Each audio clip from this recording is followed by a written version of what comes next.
Doggy sit-ups? What? Why? How? Hey, I'm Pam Duthie of Agile Canines, and I'm here to help you get a fit, healthy dog with conditioning exercises on location in the beautiful west of Scotland. If you haven't already checked it out, I'd suggest you go and check out last week's video on the doggy push-up.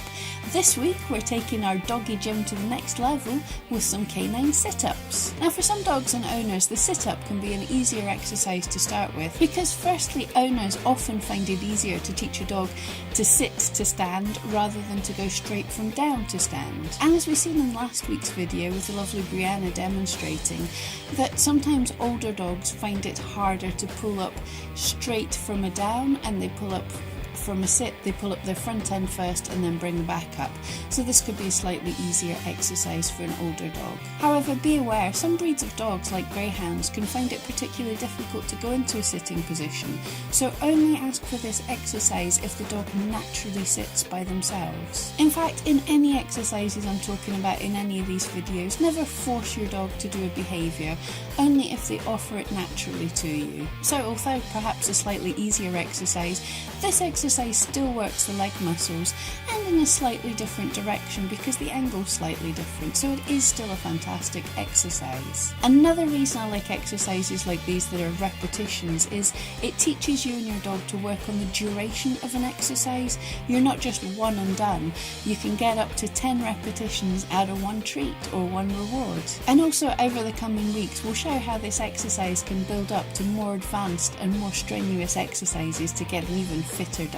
So again, to make a start on this exercise, your dog has to understand how to do a sit from a standing position. As I say in all these exercises, do not force this, do not push on your dog's bum to get them to sit, but you can either lure or capture this behaviour. I personally, for this exercise, exactly like the push-ups, like to lure the behaviour because I can control the speed. So all you're doing when the dog's in a standing position, you're just slowly going to lure their head slightly upwards and backwards, and the back end should come down.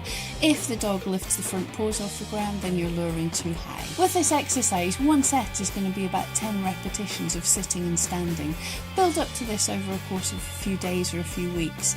So firstly, 1 sit and stand reward, and then 2 sit and stand reward, and keep building this up until the dog happily does 10. And then you're looking for, over the course of the dog's day, about 3 sets, and this can be mixing up between doing sit-ups and push-ups. We can try and make this exercise a little harder by putting the dog on a sloped surface, or having their front paws raised on a different surface, or even on a slightly wobbly surface like this cushion.